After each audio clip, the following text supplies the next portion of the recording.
भूतनाथ महादेव की रहस्यमयी पुकार। एक सच्ची किंवदंती पर आधारित कथा। छत्तीसगढ़ के बस्तर जिले की पहाड़ियों के बीच छुपा एक गांव, देवगढ़। घने जंगलों, सूनी पगडंडियों और पत्थरों से बने पुराने घरों का यह गांव आज भी वक्त में कहीं ठहरा हुआ लगता है। यहाँ मोबाइल सिग्नल नहीं, न सड़कें पक्की और न ही शहरों जैसा शोर, लेकिन गांव के बीचों बीच एक ऊंची पहाड़ी पर स्थित है एक रहस्यमयी मंदिर, भूतनाथ महादेव का मंदिर। गांव के बुजुर्ग कहते हैं, यह मंदिर किसी राजा ने नहीं बनवाया, किसी साधु ने भी नहीं, यह तो धरती के भीतर से अपने आप निकला है। लेकिन सवाल यही है, क्या सचमुच ऐसा हो सकता है? साल 2014 की बात है। रायपुर से एक रिसर्च स्कॉलर आया था, ये विनय त्रिपाठी। पुरातत्व में पीएचडी कर रहा था और उसकी दिलचस्पी गुप्त काल और तांत्रिक स्थलों में थी। विनय ने सुना था इस गांव के मंदिर के बारे में, जहां लोग रात में नहीं जाते और जहां भूतनाथ की मूर्ति खुद प्रकट हुई थी। उस दिन गांव पहुंचते ही सबसे पहले वह बुजुर्गों से मिला। एक 92 वर्षीय बाबा बोले, बेटा, मंदिर तक जा सकता है, लेकिन शाम ढलने से पहले लौट आना। वो जगह, रात को भूतनाथ की सभा होती है वहां। हम नहीं बोल सकते क्या होता है, बस हर साल कोई ना कोई गायब हो जाता है। विनय हंस पड़ा। बाबा, अब वो जमाना नहीं रहा। बाबा की आंखों में डर नहीं था, यकीन था। अगली सुबह विनय मंदिर तक गया।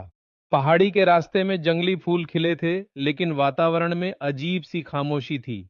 पक्षियों की चहचहाहट तक नहीं। जैसे ही वह ऊपर पहुंचा, सामने वह मंदिर था, पत्थरों से बना, बिना गुंबद का एक चारदीवारी वाला छोटा गर्भगृह। कोई मुख्य प्रवेश द्वार नहीं, बस एक टूटी सी सीढ़ी और एक खुला रास्ता। मंदिर के भीतर शिवलिंग था, लेकिन वो सामान्य नहीं था। काला, खुरदुरा और आधा जमीन में धंसा हुआ। उसके चारों ओर छोटे छोटे पत्थर के खंभे थे, जिन पर संस्कृत जैसी कोई पराजित भाषा में खुदाई थी।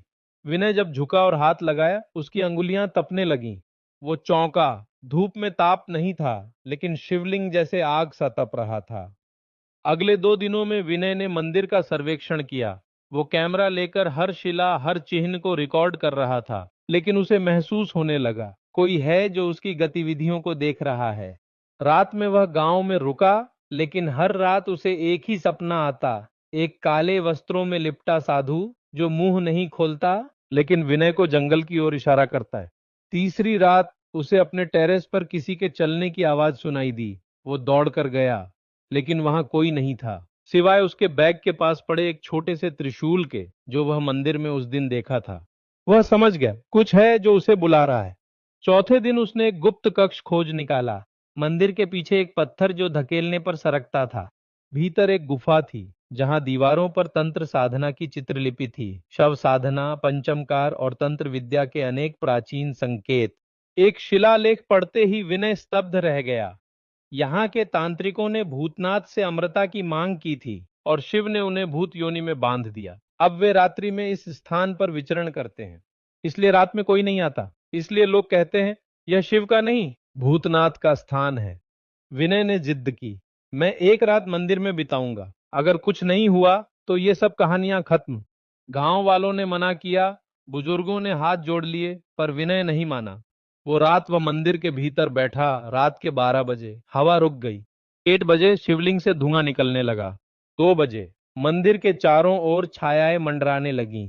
कोई शोर नहीं, कोई आवाज नहीं, सिर्फ अंधेरा और फुसफुसाहटें। और 3 बजे विनय की चीख सुनाई दी। गांव वाले सुबह पहुंचे। मंदिर खाली था।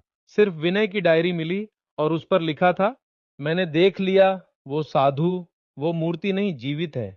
विनय कभी नहीं मिला। पुलिस प्रशासन, खोजबीन, सब असफल। पर मंदिर वहीं है। अब भी वहां रात को कोई नहीं जाता, और हर कुछ सालों में कोई नया शोधार्थी आता है, जो सिर्फ एक रात रुकने की जिद करता है और फिर कभी वापस नहीं लौटता।